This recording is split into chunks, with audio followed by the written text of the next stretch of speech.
हे दोस्तों, मैं चिराग एक और वीडियो के साथ। तो आज की इस वीडियो में कवर कर रहे हैं बिजनेस इकोनॉमिक्स का एक टॉपिक जो कि आपको थंबनेल से पता लग गया होगा। यह है iso cost line and producer equilibrium. Producer equilibrium को आप लीस्ट कॉस्ट फैक्टर कॉम्बिनेशन भी बोलते हैं। तो वीडियो को एंड तक देखना। वीडियो पसंद आती है तो वीडियो को लाइक और शेयर जरूर करना, और चैनल को सब्सक्राइब नहीं किया तो चैनल को सब्सक्राइब जरूर कर देना। अब देखिए, इससे पहले कर लेते हैं अनअकैडमी की बात। देखिए, अनअकैडमी है परफेक्ट स्टडी पार्टनर आपके एनटीए यूजीसी नेट के लिए, क्योंकि आपको पता है कि हर मंडे आपको न्यू बैचेस देखने को मिल जाते हैं। अब देखिए, आपको 1000 एस्पिरेंट के साथ क्या करना है, कम्पीट करना है, और उनसे आपको अलग दिखता है। तो उस केस में आपके लिए अनअकैडमी बेटर ऑप्शन है, क्योंकि यहाँ पर आपको प्लस और साथ में आइकॉनिक सब्सक्रिप्शन के भी बेनिफिट मिल जाते हैं। प्लस सब्सक्रिप्शन की एक्सेस मिल जाती है, जहाँ पर इंडिया के बेस्ट एजुकेटर आपको लाइव क्लासेस प्रोवाइड करा रहे हैं।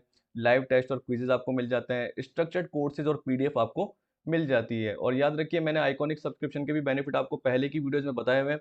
अगर जो नए हैं तो मैं बता देता हूँ कि पर्सनल कोच आपको मिल जाता है, स्टडी प्लानर मिल जाता है, स्टडी बूस्टर सेशन मिल जाते हैं, डेडिकेटेड डाउट क्लियरिंग सेशन होते हैं, प्रिपरेटरी स्टडी मटेरियल आपको मिल जाता है, अनलिमिटेड प्रैक्टिस आपको मिलती है, आराम से आप देख सकते हैं वीडियोस को, क्योंकि रिकॉर्डेड आपको क्लासेस भी मिल जाती है, स्ट्रक्चर्ड कोर्सेज होते हैं, और साथ में इंटरव्यू प्रिपरेशन का पार्ट भी आपको बताया जाता है। ओके, यानी एक तरीके से आपको टिप्स एंड ट्रिक्स भी दी जाती है।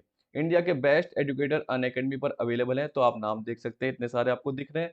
ओके, इसी तरीके से मैंने आपको ये भी बताया कि कंप्लीट एमसीक्यूज बैचेस भी आपको प्रोवाइड किए जाते हैं हर मंडे को। तो ड्यूरेशन उसकी जनरली रहती है 3, 6, 12, 24, जिसमें इंग्लिश प्लस हिंदी दोनों ही एक तरीके से अवेलेबल होते हैं। तो आप अनअकैडमी ऐप डाउनलोड कीजिए, गेट सब्सक्रिप्शन का ऑप्शन आएगा, वहाँ पे क्लिक कर देना। और याद रखिए कि जैसे ही आप गेट सब्सक्रिप्शन पे क्लिक करते हैं तो वहाँ पे नीचे रेफरल कोड आता है, तो चिराग एनटीए एंटर करोगे तो आपको 10% ऑफ भी मिल जाएगा। ये जरूर याद रख लेना, क्योंकि देखिए वहाँ पे monthly, 3 month, 6 month, 12 month, 24 month option आएगा, और साथ में आपको ईएमआई का ऑप्शन भी देखने को मिल जाएगा। तो जैसे ही आप क्या करोगे, चिराग एनटीए रेफरल कोड एंटर करोगे तो आपको 10% ऑफ भी मिल जाएगा। तो लिंक आपको डिस्क्रिप्शन में दिया गया है सब्सक्रिप्शन का, वहाँ से सब्सक्राइब कर सकते हैं। साथ में एक पेपर वन अभ्यास सीरीज भी चल रही है, तो वो भी आप एनरोल कर सकते हैं, जो कि तलवीर सिंह जो जी द्वारा ली जा रही है।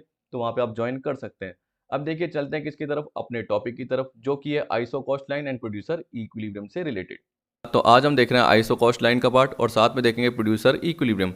इस प्रोड्यूसर इक्विलिब्रियम को आप लीस्ट कॉस्ट फैक्टर कॉम्बिनेशन भी बोल सकते हैं, या ऑप्टिमम फैक्टर कॉम्बिनेशन भी बोल सकते हैं। आपने जैसे कंज्यूमर इक्विलिब्रियम देखा होगा इंडिफरेंस कर्व वाले पार्ट में, या इंडिफरेंस कर्व एनालिसिस वाले पार्ट में, जैसे हम बोल सकते हैं।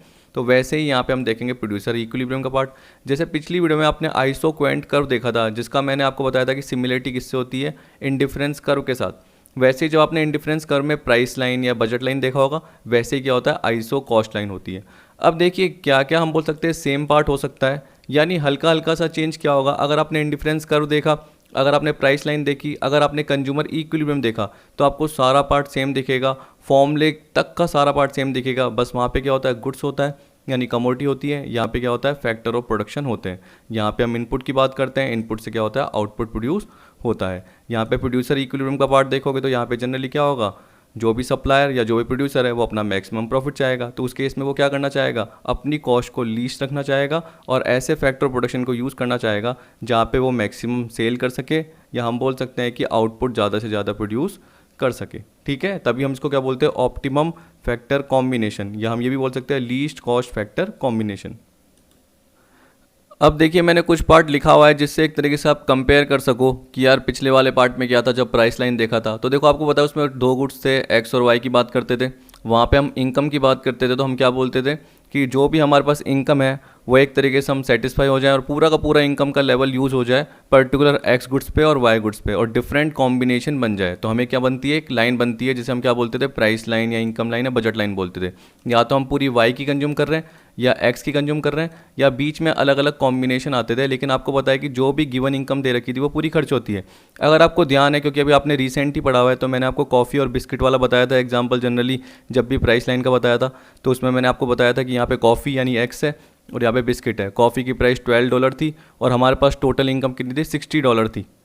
ठीक, तो अगर हम $12 के हिसाब से पूरी 5 यूनिट या तो कॉफ़ी की खरीद सकते थे, और बिस्किट की प्राइस $6 थी, तो $6 के हिसाब से 10 पीस इसके खरीद सकते थे। वैसे ही यहाँ पे किसकी बात कर रहा है कि हमें प्रोडक्शन करना है, तो जनरली हम क्या बोल रहे हैं, दो फैक्टर है, लेबर और कैपिटल। ठीक, अब देखिए वहाँ पे मैंने क्या बताया, प्राइसेस दे रखी थी, तो प्राइसेस कांस्टेंट है। यहाँ पे भी आपको पता है कि लेबर को क्या करोगे, आप पे करोगे कुछ ना कुछ, फैक्टर की कुछ ना कुछ प्राइसेस होगी। तो लेबर हम बोलते हैं लेबर कॉस्ट पर यूनिट, तो पर लेबर के कितनी कॉस्ट लगेगी, पर कैपिटल की कितनी कॉस्ट लगेगी।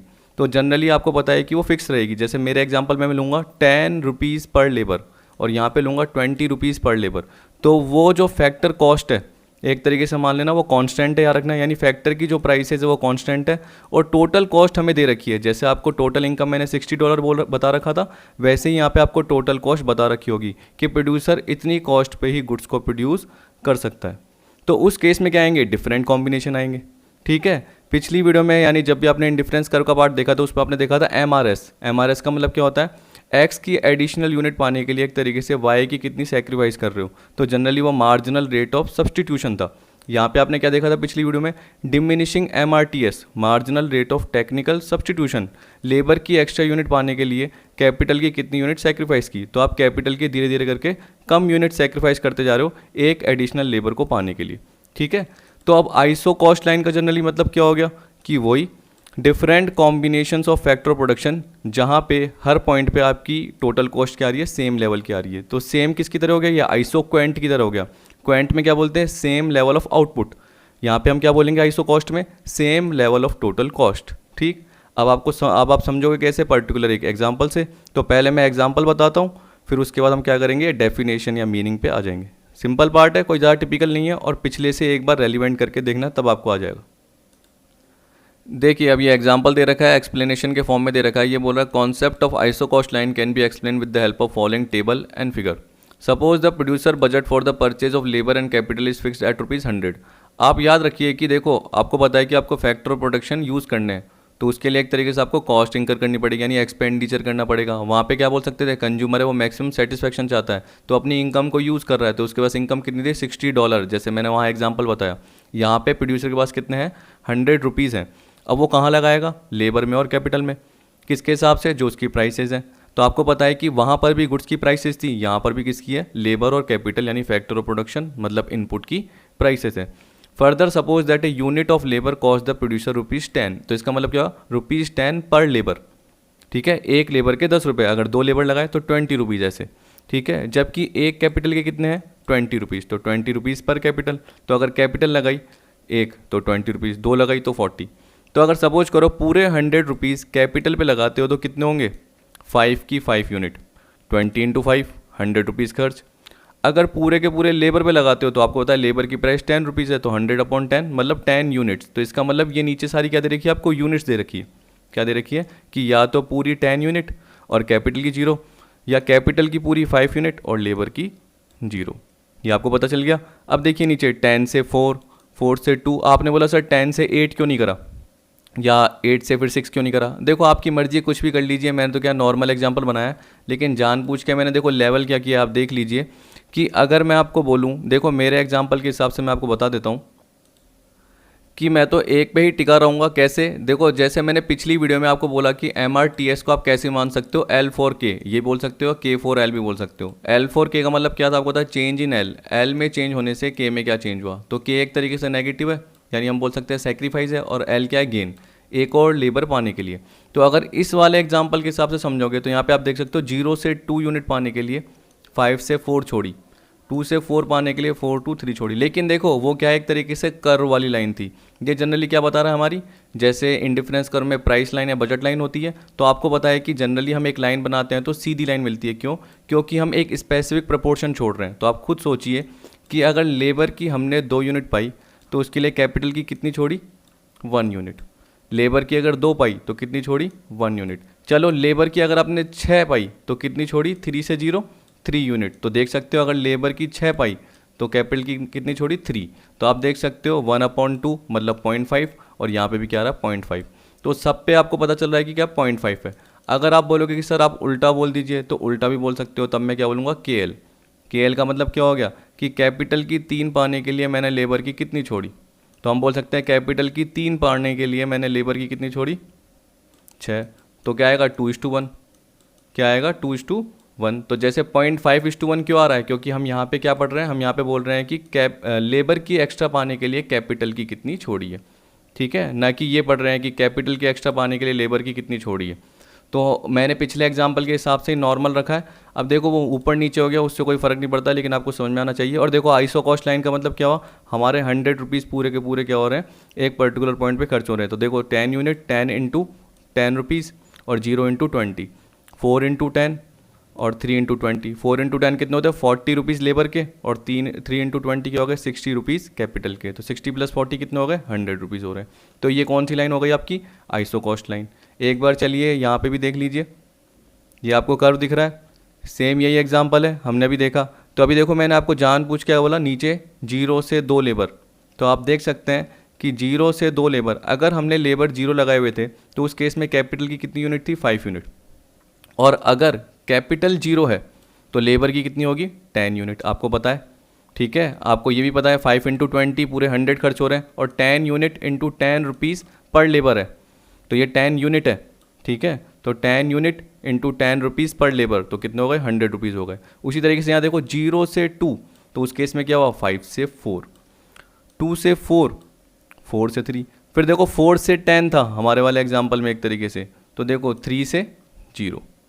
तो एक तरीके से क्या है, सीधी लाइन मिलेगी जिसे हम क्या बोलेंगे? Iso cost line. तो इंडिफरेंस कर्व की तरह याद रखो, आपको क्या होगा? सिंपल पार्ट पता चलेगा। वहाँ पे इनकम बोलते हैं, यहाँ पे टोटल कॉस्ट बोलते हैं, वहाँ पे गुड्स बोलते हैं, यहाँ पे लेबर और कैपिटल बोलते हैं। वहाँ पे हम क्या बोलते थे? ध्यान है ना, आपको बताया मैंने, change in Y upon change in X, यही बोलते थे। तो अगर हम लेबर और कैपिटल को, लेबर को एक्स बोले और कैपिटल को क्या बोले? वाई बोले, तो चेंज इन के यानी वाई ऊपर, चेंज इन एल। तो जब भी आप MRTS देखो तो आप एक ही अप्रोच रखो, फिर बाद में चाहे चेंज कर लो, आपकी मर्जी है। तो आप लेबर फॉर कैपिटल रखो। अगर आप कैपिटल फॉर लेबर रखते हो तो ये क्या हो जाएगा? रिवर्स हो जाएगा, याद रखना। लेबर ऊपर आ जाएगा और कैपिटल नीचे आ जाएगा, मतलब कैपिटल बढ़ रही है और लेबर कम हो रही है, ऐसा उल्टा हो जाएगा। लेकिन अभी हम क्या बोल रहे हैं कि लेबर जनरली हमारी बढ़ रही है, तो कैपिटल देखो 5 से 4, 1 कम हो रही है, तो लेबर बढ़ रही है, कैपिटल कम हो रही है। तभी देखो मैं इसमें टाइम वेस्ट कर रहा हूँ, ताकि आपको क्या हो जाए, एक तरीके टाइम वेस्ट तो नहीं, आपका टाइम यूटिलाइज कर रहा हूँ, जिससे आपको क्या आगे कभी दिक्कत नहीं आएगी। अब देखिए यहाँ पे यही बोल रखा है कि आइसो कॉस्ट लाइन क्या होता है। एक बार देख लेता हूँ, कहीं ऊपर तो नहीं है कुछ, नहीं, यही पार्ट है। अब देखिए क्या बोल रहा है, वही, the iso cost line is similar to price और budget line of indifference curve, बोल दिया ना। तो देखो मैंने आपको समझाया, तो अब आपको दिक्कत नहीं होगी। It is a line which shows the various combinations of the factors that will result in the same level of total cost. आ गया, ठीक है। तो यहाँ पे बोला वेरियस कॉम्बिनेशन ऑफ फैक्टर्स, जैसे मेरे वाले में कितने थे? 4 थे, एक में 5-0, एक में 10-0, एक में बीच में कुछ था, मेरे को ध्यान नहीं आ रहा, लेकिन आप देख सकते हो नीचे टेबल में, है ना। तो ऐसे 4 लेवल थे, जिसमें आपको पता है कि same level of total cost कितनी है? ₹100 है। It refers to those different combination of 2 factors that a firm can obtain at the same cost. Same ऊपर वाली line, just as there are various isoquant curves so there are various iso cost line. तो बोल रहा है कि जैसे आपने बहुत सारे आइसोक्वेंट कर्व्स देखे थे, वैसे ही बोल रहा है बहुत सारी आइसो कॉस्ट लाइन हो सकती है, corresponding to different level of total output. तो ये बोल रहा है कि किसकी वजह से, अगर अलग अलग लेवल ऑफ आउटपुट होता है। याद रखना कि देखो आपको पता है कि आइसोक्वेंट कर्व का मतलब क्या होता है? Equal output. तो इसी लेवल पे इक्वल आउटपुट होगा, लेकिन हायर पे क्या होगा? आपको हायर आउटपुट मिलेगा। हायर पे क्या होगा? हायर आउटपुट होगा। तो उस केस में क्या है, जैसे ही आपका बजट बढ़ रहा है, आप सोचिए कि आप एक प्रोड्यूसर हो, तो आपको मेन चीज़ क्या रोकती है? आपकी कॉस्ट। उसके बेसिस पे जनरली क्या करते हो आप? कम प्रोडक्शन कर पाते हो। अगर सपोज करो आपके पास रिसोर्सेज अवेलेबल होंगे, अगर आपके पास फाइनेंशियल रिसोर्सेज अच्छे मिल गए, आपको लोअर रेट पे इंटरेस्ट मिल रहा है, ठीक है, आपकी गुडविल अच्छी है, आप कहीं भी जा रहे हो, सप्लायर आपको आराम से मिल रहे हैं, तो उस केस में क्या होगा? आप जो ये प्रोडक्शन कर पाते थे, अब आप प्रोडक्शन बढ़ा दोगे। तो ये बोल रहा है कि आइसो कॉस्ट लाइन्स का मतलब क्या होता है? आपको बहुत सारी लाइन्स मिल सकती है धीरे धीरे करके, जैसे जैसे आपका लेवल बढ़ता जाता है। क्योंकि देखिए मैं आपको बता रहा हूँ, मैं क्या बताऊंगा, सबसे पहले आइसो कॉस्ट लाइन बताऊंगा, फिर प्रोड्यूसर इक्विलिब्रियम बताऊंगा, जिसको मैंने बोला लीस्ट कॉस्ट फैक्टर कॉम्बिनेशन बोलते हैं, फिर 2 चीज़ें और बताऊंगा, एक्सपांशन पाथ क्या होता है, और एक और था जहाँ तक मेरे को ध्यान आ रहा है, प्राइस फैक्टर कर्व। क्या आता है? Price factor curve. Ridge line मैंने आपको पिछली वीडियो में बता दी, तो जाके देख सकते हैं, इसलिए मैंने यहाँ पे बताई नहीं और उसको मैंने हटा दिया। वैसे कवर थी लेकिन मैंने हटा दिया क्योंकि पिछली वीडियो में मैं आपको बता चुका हूँ। अब देखिए डेफिनेशन में क्या बोल रखा है, सेम ही बोल रहा है। और हाँ, एक और चीज़ याद रखना, मैंने आपको बताया था इंडिफरेंस कर्व में, जैसे जो मैंने कॉफ़ी, बिस्किट या टी, कॉफ़ी, जैसे भी मैंने आपको एग्जांपल दिया, या एक्स और वाई कमोडिटी, वहाँ पे मैंने क्या बोला, प्राइसेस कांस्टेंट रहती है, प्राइस में चेंज नहीं होता, तभी जाके आपको लाइन क्या मिलती है, स्ट्रेट मिलती है। तो यहाँ पे भी क्या बोल रहा है, जो भी फैक्टर है यानी लेबर और कैपिटल है, उनको जो भी हम क्या कर रहे हैं, अमाउंट दे रहे हैं, यानी जो भी उनको वेजेस दे रहे हैं, कैपिटल पे जो भी हमारी कॉस्ट लग रही है, तो आपको पता है ना, कॉस्ट पर कैपिटल, एक तरीके से ये बोल रहे हो आप। जैसे आपके वाले एग्जाम्पल में कितनी थी, ₹20 पर कैपिटल, वैसे लेबर कितनी थी, ₹10 पर लेबर, यानी 10 रुपीज़ पर यूनिट। यहाँ पे क्या था 20 रुपीज़ पर यूनिट थी, तो वो कांस्टेंट है, ये चेंज नहीं हो रही है। अगर ये चेंज हो जाती है तो उस केस में क्या होता है, पूरा का पूरा एस्टिमेशन गड़बड़ा जाता है, और क्या पता ऐसे मिल जाए, क्या पता ऐसे मिल जाए लाइन, तो कैसे भी लाइन मिल सकती है। तो हमें पता है कि स्ट्रेट लाइन कब मिलती है, जब हमारी प्राइसेज में चेंज नहीं हो रहा, ठीक है। तो यहाँ पे यही बोल रहा है कि आइसो कॉस्ट लाइन में be defined as the line which shows different possible combination of two factor that the producer can afford to buy given his total expenditure to be incurred on these factors and price of the factors. तो इसका मतलब क्या है, producer जितना afford कर सकता है, producer कितना अफोर्ड कर सकता है, जितनी उसके पास एक्सपेंडिचर करने की कैपेसिटी है। तो 100 रुपीज़ कर सकता है वो एक्सपेंडिचर उन फैक्टर्स पे, मतलब लेबर पे और कैपिटल पे। और प्राइस ऑफ फैक्टर कितनी दे रखी है, 10 रुपीज़ और 20 रुपीज़। उसके अकॉर्डिंग वो कितने कॉम्बिनेशन बना सकता है या किस हिसाब से परचेज कर सकता है, पर्टिकुलर यही बात कर रहा है। तो किस हिसाब से लेबर और कैपिटल को हायर कर सकता है, उसकी बात कर रहा है। तो आपको मैंने ये टेबल बता दी। फिर देखो ये नीचे टेबल में यही बोल रखा है कि वो क्या कर सकता है, या तो सारा का सारा लेबर पे खर्च करेगा। तो लेबर पे कैसे खर्च करेगा, 100 रुपीज़ उसके पास है टोटल कॉस्ट, अपॉन क्या बोलेगा वो 10 रुपीज़ पर लेबर। तो इसका मतलब कितने 10 लेबर लगा सकता है वो, ये तो बोल सकता है। तो मतलब 10 यूनिट ऑफ लेबर, 10 लेबर। या अगर पूरे के पूरे कैपिटल पे खर्च करेगा तो आपको पता है 100/20 रुपीज़ पर कैपिटल। तो इसका मतलब क्या, 5 यूनिट ऑफ कैपिटल लगा सकता है, 100/20 याद रख लेना यहाँ पे।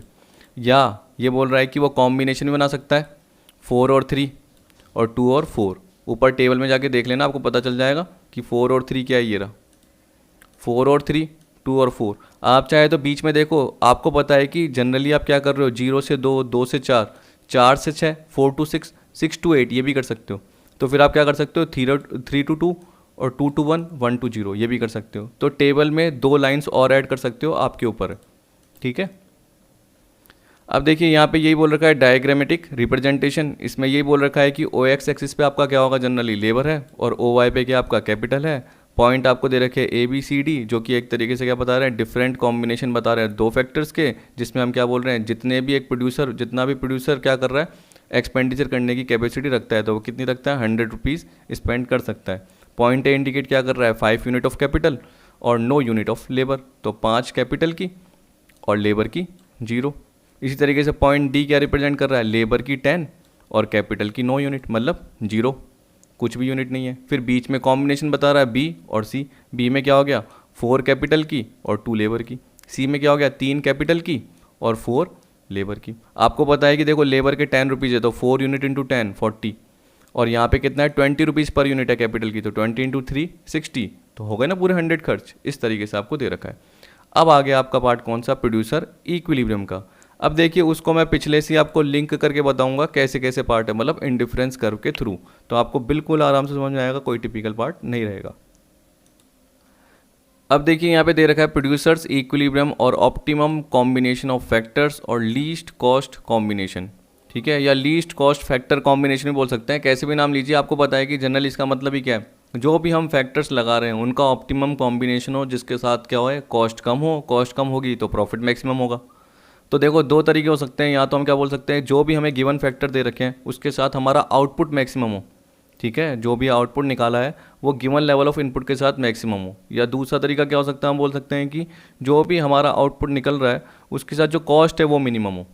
जो भी प्रोड्यूसिंग की कॉस्ट है, मतलब जो भी फैक्टर्स को हम क्या कर रहे हैं, यूनिट के जो पैसे दे रहे हैं, आपको बताया कि लेबर को जो हम क्या कर रहे हैं, पर लेबर की जो कॉस्ट दे रहे हैं 10 रुपीज़ पर लेबर, कैपिटल के जो 20 रुपीज़ पर कैपिटल दे रहे हैं, तो हमें पता है कि उस हिसाब से जो हमारा खर्च हो रहा है, एक्सपेंस हो रहा है, तो वो पर्टिकुलर जितना भी हमने सोचा था बजट के हिसाब से वो पर्टिकुलर हो, और आउटपुट भी क्या निकल सके, मैक्सिमम निकल सके, या कॉस्ट मिनिमम हो।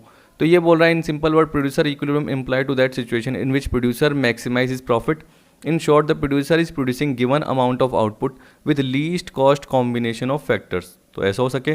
It is also known as optimum combination of factors, कि कहीं आप ऐसा ना कर दो, आपको जैसे मैंने रिज लाइन बताई थी, तो वहाँ पे मैंने क्या बताया था, पर्टिकुलर आप जो आउटपुट निकाल रहे हो वो ओवल शेप के अंदर ही निकाल रहे हो। तो आपको पता है कि आपका जो पर्टिकुलर जो कर्व बन रहे थे, जो एक तरीके से आपके आउटपुट को डिनोट करते थे, तो इस पॉइंट पे ना जा रहे थे आप, और इसी पॉइंट पे नहीं जा रहे थे। क्यों? क्योंकि इसमें लेबर ज़्यादा हो रही थी और इसमें कैपिटल ज़्यादा हो रही थी, जबकि इस पॉइंट के अंदर क्या लेबर और कैपिटल एक तरीके से क्या थी, ऑप्टिमम थी। तो एक तरीके से वो रिज लाइन भी क्या बताती है, यही बताती है कि पर्टिकुलर आपका आउटपुट इस पॉइंट पे सही रहेगा, और हम बोल सकते हैं कि यहाँ पे आपकी कॉस्ट क्या रहेगी, ऑप्टिमम रहेगी। वैसे ही ये जनरली क्या बताएगा, आपको पता है कि अभी आपने क्या देखी, प्राइस लाइन, यानी इसको जिसको हम आइसो कॉस्ट लाइन बोलते हैं, क्या बोलते हैं, आइसो कॉस्ट लाइन बोलते हैं, आउटले लाइन बोलते हैं, बहुत सारी लाइन बोलते हैं, बजट लाइन भी बोल सकते हैं। तो आपको पता है कि जो ये आइसो कॉस्ट लाइन है इसके पास से जो कर्व जा रहा है एक तरीके से वो टेंजेंट होता हुआ जाए, ठीक है। तो जनरली ये यही बोलेगा कि जो slope of I Q line है, जो slope of I Q line है वो किसके इक्वल हो, slope of iso cost line. देखो आई क्यू लाइन मतलब क्या हो गया, आइसोक्वेंट लाइन, तो स्लोप ऑफ आइसोक्वेंट लाइन किसके इक्वल हो, इसके इक्वल हो, टेंजेंट करते हुए जाए, जनरली ये पार्ट आएगा। और आपको पता है कि जो slope of I Q line है वो एक तरीके से क्या हो, कॉन्वेक्स हो, क्या हो, कॉन्वेक्स हो। तो जैसे आपने इंडिफरेंस कर्व में देखा था सेम पार्ट है। तो यहाँ पे देखो ये बोल रखा है कि दो कंडीशन होनी चाहिए। ये बोल रहा है फॉर द प्रोड्यूसर्स इक्विलिब्रियम और optimum combination it must fulfil following two condition as at the point of equilibrium the iso-cost line must be tangent to iso-quant curve। ये हो गया iso-quant curve और iso-cost line, ये iso-cost line और iso-quant curve उसके क्या होनी चाहिए, टेंजेंट टच करते हुए। दूसरा at a point of tangency isoquant curve must be convex to origin और M R T S L K must be falling. इसका मतलब क्या हो गया, जो marginal rate of technical substitution है वो एक तरीके से फॉलिंग होती हुई हो, जिसे हम क्या बोलते हैं, एक तरीके से कॉन्वेक्स बनेगा, ना कि कॉनकेव बनेगा। क्या बनेगा, कॉन्वेक्स बनेगा। इसके बाद क्या बोल रहा है, iso cost line gives information regarding factor prices and financial resources of the firm. देखिए मैंने आपको बताया था कि जब भी ये फाइनेंशियल रिसोर्सेज का मतलब क्या होता है, आपको पता है कि अगर आपके पास फाइनेंशियल रिसोर्सेज और अवेलेबल हो जाएंगे तो उस केस में क्या होगा, आपका बजट बढ़ जाएगा। बजट बढ़ने का मतलब क्या है, जो पहले आप कॉस्ट इंकर कर रहे थे अब उससे ज़्यादा कॉस्ट इंकर करोगे। क्यों, क्योंकि आपके पास रिसोर्सेज अवेलेबल हैं, तो आप और लेबर लगा सकते हो और कैपिटल लगाओगे, तो कैपिटल भी बढ़ेगी और साथ में लेबर भी बढ़ेगा। तो इसका मतलब एक और लाइन मिलेगी, ठीक है, एक और लाइन मिलेगी। तो इसका मतलब जरूरी थोड़ी कि आप इसी पे रहोगे, आपको पता है कि आपको आउटपुट भी बढ़ाना है, तो एक और मिलेगा, तो ये भी टेंजेंट मिलेगा।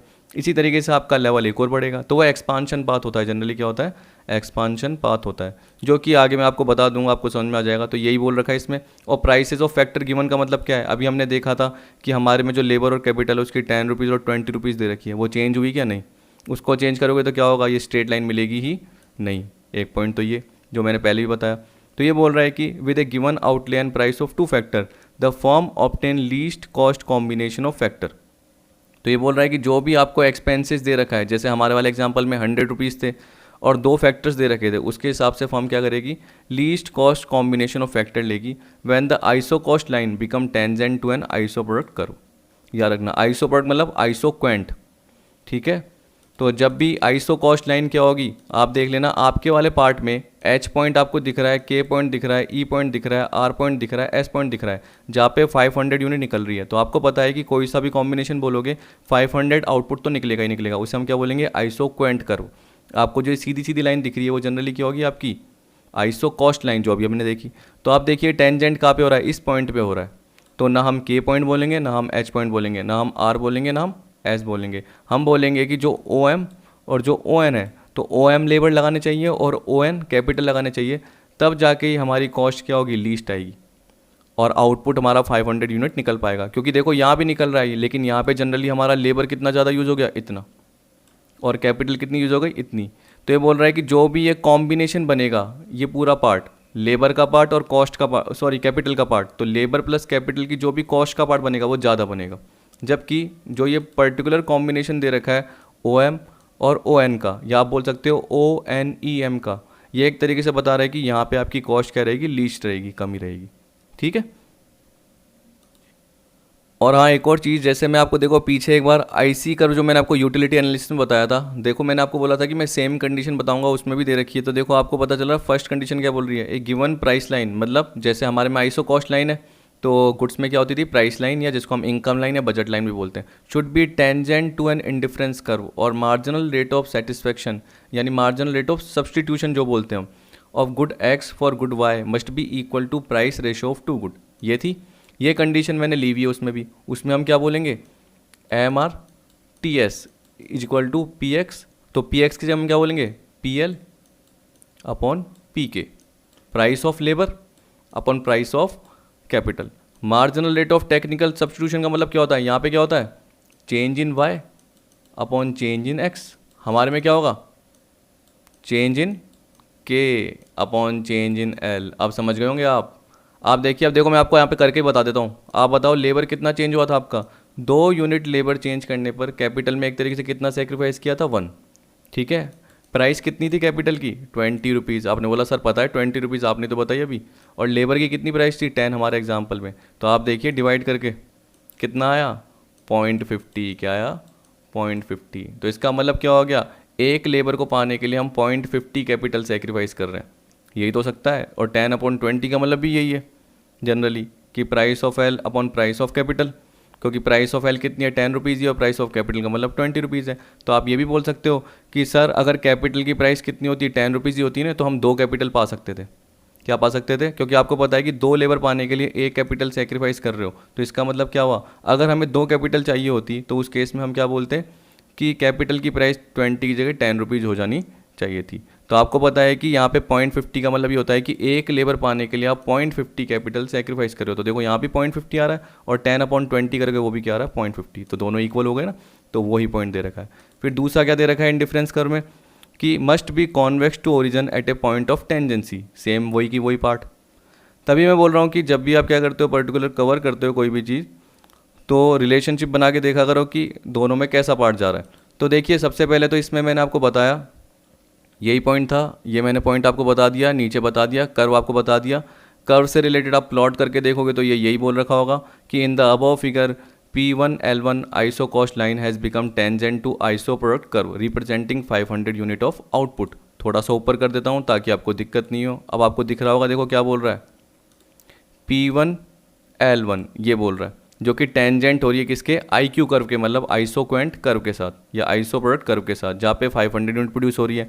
तो आप तो बोलोगे सर R पे भी हो रही है, S पे भी हो रही है, लेकिन वो किस पे जा रही है L2 पे जा रही है, S किस पे जा रही है L3 पे, K किस पे जा रहा है वही P2 L2 पे जा रहा है, और जो H किस पे जा रहा है P3 S3 पे जा रहा है, P3 L3 पे जा रहा है। At this point the slope of the iso cost line is equal to the iso product line, iso product curve आ गया। तो इसका मतलब slope of isoquant curve is equal to slope of iso cost curve होना चाहिए। अगर आप indifference curve के हिसाब से बोलोगे तो क्या बोलोगे, slope of indifference curve is equal to slope of price line, समझ गए। Slope of indifference curve is equal to slope of price line या बजट लाइन। तो वैसे यहाँ पे क्या बोल रखा है, slope of isoquant curve is equal to slope of iso cost curve, ये होना चाहिए। Slope of the iso product curve represent MRTS of labour for capital, मतलब MRTS LK का मतलब क्या बताया अभी मैंने आपको कि चेंज इन लेबर, लेबर में चेंज होने से कैपिटल में कितना चेंज हुआ है, याद रखना। तो हमें पता है कि हमारी 2 लेबर 0 से 2 मैंने आपको बताया था, या चलो मैं एक बार सीधा टेबल पे आपको लेके चलता हूँ, आपको समझ में आ जाएगा। अब देखिए आ गया मैं यहाँ पे MRTS of labour for capital, तो 0 से 2 2 लेबर पाने के लिए 5 to 4 एक कैपिटल छोड़ी, तो क्या आ गया 0.5। प्राइस देखिए कितनी है 10 रुपीज़ और 20। तो देखिए आप याद रखना हमेशा, लोग कन्फ्यूज क्यों होते हैं, क्योंकि देखो PL/P के देखते हैं, फिर क्या करते हैं वो यहाँ पे चेंज इन L कर देते हैं, क्या कर देते हैं चेंज इन L और चेंज इन K कर देते हैं। तो ये गलत हो गया, ये क्या हो गया गलत। आपको पता है कि आपको क्या करना है, PL/P बोल रहे हो तो आपको क्या करना है change in K upon change in L, मतलब L को पाने के लिए K कितना सेक्रीफाइस। तभी देखो मैं नीचे से पढ़ रहा हूँ कि 0 से 2 यूनिट बढ़ी तो सेक्रीफाइस कितना करा कैपिटल का 5 to 4। तो आप चाहे देखो करके देख लेना 1/2.5 आ रहा है, और PL/P करोगे 10/20 ये आ जाएगा। अब सपोज करो कि आपके एग्जाम में आया एक फॉर्मूला बना हुआ आ गया और PK/PL आ गया, क्या आ गया PK/PL। तो तब आपको पता है कि देखो PK/PL है तो फिर change in L upon change इन क्या आएगा, उल्टा आ जाएगा। इस तरीके से याद रखना। तो जब भी हम क्या बोलते हैं, अगर आप कंफ्यूज हो रहे हो तो ऐसे याद रखना, change in Y upon change in X आपको पता है कमोडिटी का, तो जैसे change in Y upon change in X पता है तो आप एक्स को लेबर मान लो और कैपिटल को के मान लो, यानी सॉरी कैपिटल को वाई मान लो। तो आपको पता है चेंज इन वाई मतलब चेंज इन के अपॉन चेंज इन एल, वैसे सोच सकते हो। और वहाँ पे आप क्या करते थे, एक तरीके से मार्जिनल रेट ऑफ सब्स्टिट्यूशन निकालते थे, फिर उसके बाद आप क्या बोलते थे कि PX/PY आता है। यहाँ पे भी जनरली PX/PY, हमने लेबर को एक्स माना है और कैपिटल को वाई माना है, तो PL/P हो गया। इस तरीके से नॉर्मल पार्ट, ठीक। तो ये एक तरीके से आपका पॉइंट दे रखा है, इसलिए यहाँ पे देखो क्या बोल रखा है आपको कि slope of the iso cost line represent the price ratio of the 2 factor आ गया। Slope of the iso cost line represent the price ratio of 2 factor. तो जब भी आइसो कॉस्ट लाइन का आपको स्लोप दिखने लग जाएगा, याद रखना जब भी आपको ये स्लोप दिखने लग जाएगा तो ये एक तरीके से आपको क्या बताएगा, प्राइस रेशियो बताएगा। आप खुद देखिए 2 से 4 मैंने आपको बोल दिया नीचे कितना 2, 4 से 3 कैपिटल कितना सेक्रीफाइस हुआ 1, और प्राइस रेशो क्या था 10/20। मैं बार बार क्यों बताता हूँ, क्योंकि आपके माइंड में घुस जाए। देखो 0.5 और 0.5 तो प्राइस रेशो है px/py, वो इसके बराबर है। जो हम बोलते हैं चेंज इन y अपॉन चेंज इन x बोलते हैं ना, तो change in k upon change in l के बराबर है क्या, PL/pk, PL/pk याद रखना। ठीक, तो यहाँ पे यही बोल रखा है, तो आप देख सकते हैं PL/pk, और आपको यहाँ पे क्या बोल रखा है MPL/MPk। या देखो ये change in k upon change in l, ये तो बताया था भी मैंने, l की 2 यूनिट बढ़ी तो उससे कैपिटल की कितनी यूनिट सेक्रीफाइस करी 1, और यहाँ पे कितना था 10/20। अब आप बोलोगे ये क्या है, ये पिछली वीडियो में मैंने आपको बताया था, ये भी एग्जाम में आता है। चलो एक बार पिछली वीडियो का पार्ट लेके चलते हैं वहाँ पे। देखिए यहाँ पे मैं आ गया पिछली वीडियो वाला पार्ट में, जहाँ पे मैंने बताया था कि MRTS is also equal to ratio of marginal product of one input to the marginal product of another input. The output along the isoquant is constant. तो मैंने आपको बताया था ये निकल के आता है। ये कैसे निकल के आता है, आपको पता है कि जब भी हम आइसोक्वेंट को बोलते हैं कांस्टेंट, तो इसका मतलब क्या है, क्वांटिटी आपकी पिछले एग्जांपल में 200 थी। कौन सा एग्जांपल है, पिछली वीडियो वाले एग्जांपल में याद रखना, 200। तो इसका मतलब चेंज इन क्वांटिटी क्या थी, 0। तो वो एक तरीके से कांस्टेंट का मतलब क्या है, सेम ही है। तो यहाँ पे चेंज इन क्वांटिटी क्या है, 0।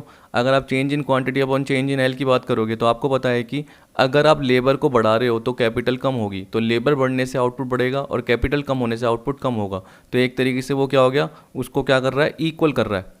जो भी एक के अगर हम बोल सकते हैं, जैसे मैंने आपको बताया था कि एक के लॉस को दूसरे से क्या हो रहा है, दूसरे के गेन से सेट ऑफ किया जा रहा है। तो आपको पता है कि लेबर बढ़ा और कैपिटल में सेक्रीफाइस हुआ, कैपिटल में सेक्रीफाइस होने से आउटपुट कम हुआ और लेबर बढ़ने से आउटपुट बढ़ गया। तो देखो एक तो ये इक्वेशन बन गई, change in Q MPL into change in L. MPL का मतलब क्या था, मार्जिनल प्रोडक्टिविटी ऑफ लेबर, कि एडिशनल लेबर लगाने पर कितनी एडिशनल क्वांटिटी निकल रही है। तो change in Q upon change in L, additional capital लगाने पर कितनी एडिशनल क्वांटिटी निकल रही है आपको पता है। तो एक ये बन गई थी इक्वेशन और एक कैपिटल की ये इक्वेशन बन गई थी। इसको हमने 0 बोला तो इसको छोड़ दिया। आपको पता है कि एक इंक्रीज इन आउटपुट है तो ये प्लस का पार्ट है लेबर का और ये माइनस का है। जैसे आपने MPL के नीचे MPK रखा तो डिवाइड हो गया, और आपको पता है चेंज इन के अपनी जगह पे है और चेंज इन एल नीचे आ गया, और देखो ये माइनस का साइन आ गया।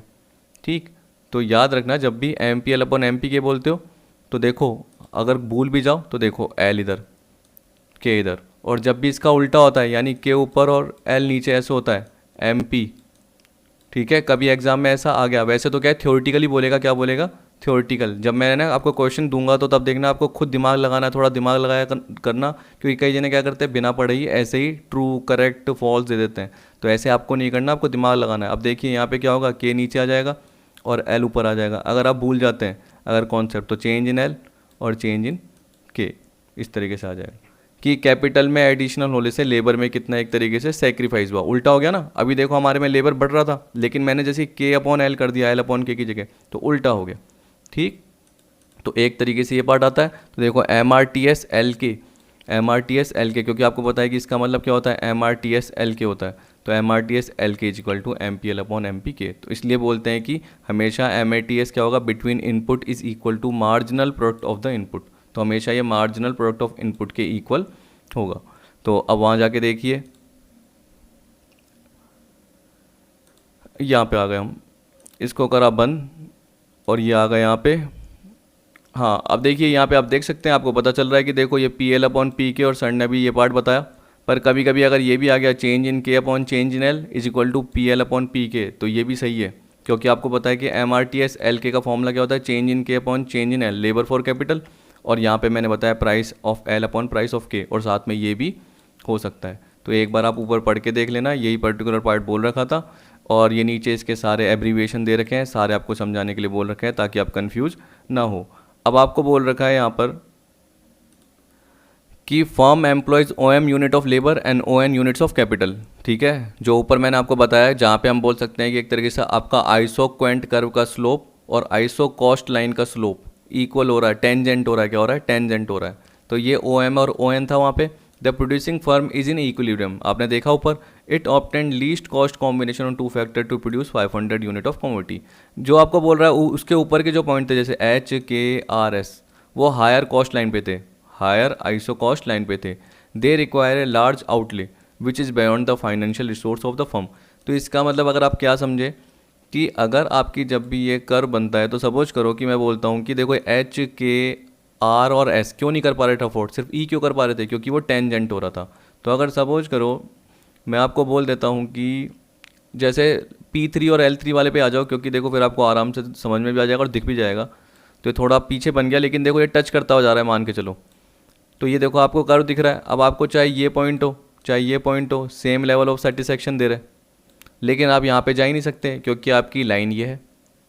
ठीक है, तो आप यहाँ जा सकते हो क्या? नहीं जा सकते, क्योंकि आपके फाइनेंशियल रिसोर्स मैं बोल सकता हूँ कि इसी लाइन पे डिपेंड करते हैं। तो आपको पता है कि यहाँ पे भी सेम मिल रहा है, यहाँ पे भी सेम मिल रहा है, लेकिन जब आप प्राइस लाइन मिला के देखी तो यहाँ टच कर रही है। तो आपको पता है कि प्राइस लाइन मतलब क्या हो गया एक तरीके से, यानी ये जो प्राइस लाइन बोल रखा है ये क्या हो गई? आइसो कॉस्ट लाइन हो गई। क्या हो गई? तो आइसो कॉस्ट लाइन का मतलब क्या हो गया कि हमारे पास मैक्सिमम अमाउंट कितना है, हम बोल सकते हैं टोटल कॉस्ट कितनी है जो हम खर्च कर सकते हैं, टोटल एक्सपेंडिचर कितना कर सकते हैं। तो हम इसी लाइन के कंपैरिजन में एक्सपेंडिचर कर सकते हैं। अगर हमने इससे कम बोला कि हमने यहाँ पे खर्च किया, तो उस केस में तो हमें पता है कि हम और भी खर्च कर सकते थे, हम ऊपर भी पहुँच सकते थे, क्योंकि हमारी प्राइस लाइन तो इतनी थी। पर हमने यहीं पर खर्च किया, हमने नीचे किया, तो इसका मतलब क्या हुआ? हम बोल सकते हैं कि हमने आउटपुट कम निकाला है। क्या निकाला? आउटपुट कम निकाला है। तो जब आपको मैक्सिमम आउटपुट निकालना है तो आपको क्या देखना पड़ेगा? अपनी प्राइस लाइन को देखना पड़ेगा, ये वाली है या ये वाली है या ये वाली है। हमारे केस में क्या थी, जो एग्जांपल देखा था हमने, ये वाली थी, P1 और L1 वाली थी। ठीक है, तो एक पर्टिकुलर कोई भी लाइन ले लो, ये नहीं कि चार चार लाइन देख रहे हो आप, क्योंकि अगर ये चार लाइन बनाओगे तो आपको क्या होगा? कन्फ्यूजन होगा। एक कोई लाइन बना लेना और उसके हिसाब से टेंजेंट करते हुए ले जाना, तो आपको समझ में आ जाएगा। यहाँ पे तो हम क्यों बताते हैं? ताकि आपको एक तरीके से थोड़ा थोड़ा पार्ट समझ में आ जाए। The same can be explain with the help of numerical example. ये बोल रहा है, suppose firm decide to produce 10 unit of output, the two factors are labour and capital, prices of labor per hour is rupees 10 and the prices of machine use per hour is rupees 10. The following table show the various combination of labor and machine capital hour required to produce 10 unit of output. तो ये बोल रहा है कि देखो आपको कितना produce करना है, 10 यूनिट ऑफ आउटपुट प्रोड्यूस करना है। 10 रुपीज़ पर आवर दे रखी है आपको, किसकी? लेबर की। और मशीन की यानी कैपिटल की कितनी दे रखी है? एक तरीके से 10 रुपीज़ पर आवर इसकी भी दे रखी है। अब ये नीचे क्वेश्चन के पार्ट में आपको बोल रखा है कि लेबर और आपने 2 और यूज़ करे और कैपिटल के 6 और यूज़ करें। इसी तरीके से ये कॉम्बिनेशन दे रखा है और ये यूज़ करें, ये कॉम्बिनेशन और ये यूज़ और ये। अब आप बताइए कि आप जैसे इंटू करोगे, करके देखिए। आपको पता है कि क्या है, 10 रुपीज़ पर आवर है लेबर के, तो 10 इंटू 2 20 और 10 इंटू 6 कितने होते हैं? 60। तो कितने हो गए? 80। वैसे आप 10 इंटू 3 30, 10 इंटू 4.5 45, तो कितने हो जाएंगे? 75। और यहाँ पे कितने हो जाएंगे? 10 इंटू 4 40 40 80। यहाँ पे हो जाएंगे 50 रुपीज़ और यहाँ पे हो जाएंगे 10 इंटू 3.7 37, 50 प्लस 37 87। तो यहाँ पे 87 रुपीज़ लग रहे हैं। यहाँ पे आपकी कॉस्ट कितनी लग रही है? 80 लग रही है। यहाँ पे आपकी कितनी लग रही है? 75 लग रही है। और यहाँ पे आपकी कितनी लग रही है? 80 लग रही है। आप बताओ कहाँ पे रुकोगे आप? फैक्टर प्रोडक्शन कहाँ पे कम है? यहाँ पर। जबकि आपको क्या है पता है कि आपका आउटपुट कितना निकल रहा है? यहाँ पे भी 10 यूनिट निकल रहा है, यहाँ पे भी 10 निकल रहा है, यहाँ पे भी 10 निकल रहा है, यहाँ पे भी 10 निकल रहा है। तो कोई पागल ही होगा जो 80 रुपीज़ पे जाएगा। उसको तो कॉस्ट क्या है, कम ही देखनी है, क्योंकि आउटपुट तो सारी जगह पे 10 ही निकल रहा है, चाहे कोई सा भी कॉम्बिनेशन हो। लेकिन आपको पता है कि लेबर और एक तरीके से कहाँ कम लगे, एक जगह चाहे ज़्यादा लग गए हो। अब देखो तुम दिमाग लगाओ कि यहाँ पे कम लगे कैपिटल ओवर, लेकिन यहाँ पे लेबर और ज़्यादा लग गए। जबकि कॉम्बिनेशन की बात करते हैं, क्योंकि लेबर के बिना कैपिटल अधूरा है, कैपिटल के बिना लेबर अधूरा है, एक तरीके से ये बोलते हैं। तो आपको पता है कि देखो 3 और 4.5, तो चाहे इसमें ज़्यादा लग गई लेकिन इसमें कम लगी, इसलिए अपने 75 ही है। ठीक है, तो यहाँ पे बोला इट इज़ क्लियर कि जो लीस्ट कॉस्ट ऑफ प्रोडक्शन क्या है? P2। क्या है? P2।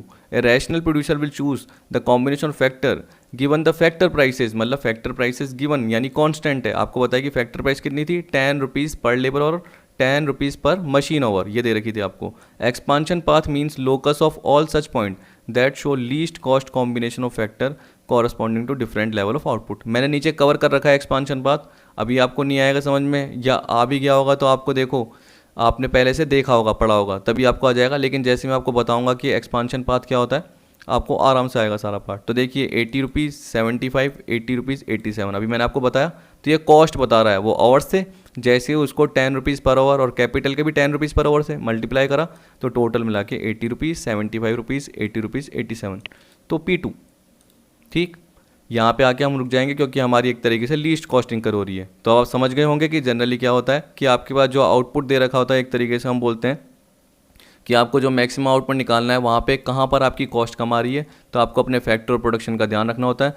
फैक्टर प्रोडक्शन की जो कॉस्ट होती है, मतलब जो प्राइस होती है, प्राइस ऑफ लेबर और प्राइस ऑफ कैपिटल, वो चेंज नहीं होती, क्योंकि अगर वो चेंज हो जाती है तो उस केस में आप क्या बोल सकते हो, जो आपकी आइसो कॉस्ट लाइन है वो स्ट्रेट नहीं बनेगी, फिर वो अलग बनेगी, और कभी भी आप फिर कैलकुलेशन ढंग से नहीं कर पाओगे, या जिसको आप सिखा पाओगे वो पर्टिकुलर आप किसी और को ऐसा पार्ट सिखा नहीं पाओगे, या मैं भी नहीं सिखा पाता आपको, क्योंकि मुझे पता है फिर मैं क्या बोलूँगा, एक तरीके से फ्लक्चुएटिंग होती रहती है, जबकि यहाँ पे हम अजम्पशंस क्या मानते हैं, कांस्टेंट है।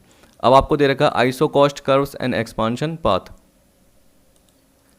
देखिए बोल रहा है कि आइसो कॉस्ट कर्व्स का मतलब जनरली यही हो सकता है कि आपने वो लाइन देखी है पर्टिकुलर प्राइस लाइन, तो अगर मैं बोलूँगा कि एक ही कर्व पे यानी एक ही डायग्राम पे बहुत सारी लाइंस बनी हुई है, ठीक है, और उसके साथ बहुत सारे particular IQ curve, isoquant curve जो कि आउटपुट को डिनोट करते हैं, वो बने हुए हैं, तो जनरली एक तरीके से हम उनको क्या बोलेंगे, आइसो कॉस्ट कर्व्स बोल सकते हैं। और उसमें जनरली दो पार्ट आते हैं, एक तो एक्सपांशन पाथ आता है और एक प्राइस फैक्टर कर्व का पार्ट आता है, ठीक है। तो आइसो कॉस्ट कर्व्स इतना ज़्यादा आपको डिटेल में देखने की जरूरत नहीं है, नॉर्मल पार्ट ही है। यहाँ पे क्या बोल रखा है कि आपने शुरू में क्या पढ़ा, जब भी हम दो कॉम्बिनेशन यूज़ करते हैं यानी लेबर और कैपिटल यूज़ करते हैं, तो उस केस में हमने पिछले वीडियो में आइसोक्वेंट का पार्ट देखा था, जिसके थ्रू हमने देखा था कि मैक्सिमम आउटपुट कितना निकल सकता है, ठीक है। फिर उसके बाद बोल रहा है कि इसी पर्टिकुलर पार्ट को we pass on to the prices of the input as represented on the isoquant map by the iso cost curve. तो ये बोल रहा है कि जो आपने आइसोक्वेंट मतलब क्वांटिटी का पार्ट देखा था, उसी को हम क्या करते हैं, जो इनपुट की प्राइसेस हैं उनको सेट करते हैं और उसके हिसाब से क्या बनाते हैं, आइसो कॉस्ट कर्व बनाते हैं। तो ये बोल रहा है कि आइसोक्वेंट के पार्ट को एक तरीके से हम किसके फॉर्म में डिनोट कर देते हैं, आइसो कॉस्ट कर्व के फॉर्म में डिनोट कर देते हैं, ठीक। तो यहाँ पे आपको नीचे दिख रहे होंगे कर्व, आपको समझ में आ जाएंगे, एक तरीके से आइसो कॉस्ट कर्व ही है, जैसे आपको ये दिख रहे हैं, जैसे ये भी है, तो जनरली एक तरीके से क्या होगा, आइसो कॉस्ट कर्व आ गया। क्योंकि यहाँ पे आप देख सकते हो, देखो ये 100 यूनिट, 200 यूनिट, 300 यूनिट, तो ये किसके लिए, IQ कर्व के लिए याद रखना, ये किसके लिए, IQ। और ये आपको दिख रहा है आइसो कॉस्ट, ये आइसो कॉस्ट, तो ये 50 रुपीज़, 75 रुपीज़, 100 रुपीज़। तो ये जनरली क्या बता रहा है, आपकी टोटल कॉस्ट इतनी ही है, आपके पास इतना अमाउंट ही है, आपके पास इतना अमाउंट ही है, यानी बजट। एक तरीके से हम बोल सकते हैं आपके पास बजटेड कॉस्ट कितनी है, वो बढ़ कैसे रही है, क्योंकि आपको पता है कि आपके फाइनेंशियल रिसोर्स बढ़ रहे हैं, क्या बढ़ रहे हैं, फाइनेंशियल रिसोर्स बढ़ रहे हैं। तो ये बोला these curve are also known as outlay line, price line, input price line, factor cost line, constant outlay line. देखो कितने कितने नाम से बुलाते हैं।